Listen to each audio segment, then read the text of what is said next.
गोटे थर जड़े राजा तांको राज्य को जीवा आसिबा करिबा रास्तार गोटे बड़ पत्थर रखिदियंती आउ निजे जाइकरी गोटे गछ मूले लुचि जाती आउ अपेक्षा करने को लगती जे से पत्थरटी को किए हटाऊँच। जेतबेले से गछ मूले लुचि जाती अपेक्षा करी देखती तो केते यात्री से पटे आसुचंती किंतु सेमाने भाबती जे एते बड़ पत्थरटी को ये रास्तारू किए हटेइबो आ सेमाने से पत्थर को देखिकरी आगू चली जाती धीरे धीरे करी आगू जाती केते यात्री भी सही पटे जाती किंतु कौ माने भी से राजार पत्थर को हटेइबा को चेष्टा करती। से राजा देखिकरी आश्चर्य हो जाती बोध हुए कई भल लोक नाहांती जे पत्थरटी को हटेइबो। आहुरी भी दुई तीन जन यात्री जाती जो माने से पत्थरटी को देखिबा परे बोध हुए निजे हटेइबे बोली राजा भाबिथिले किंतु राजा को से दोष देबाकू लागंती जे एते बड़ राज्यर राजा होई करी भी निज राज्यर रास्ताटा को ठीक करि पारु नाहांती जो थिरे बहुत बड़ बड़ पत्थर अछि।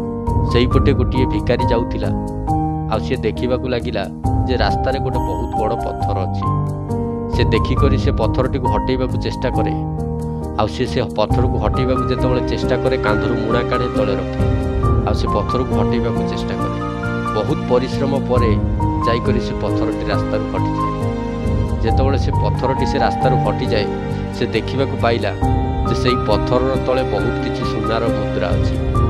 से सुनार मुद्रा पाखरे गोटे लेटर भी अच्छी जो लेखा होइछि जे ये पत्थर को हटेइबो ये स्वर्ण मुद्रा तक तार।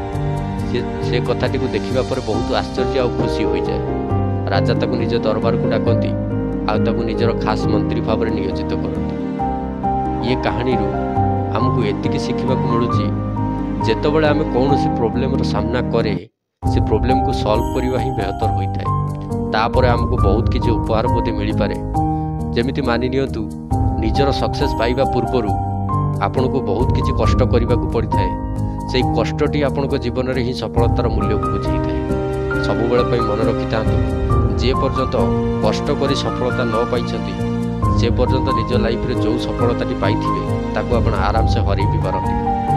कष्टर भैल्यू से ही माने बुझी पारती जो माने सफलता पाई कष्ट करथांती।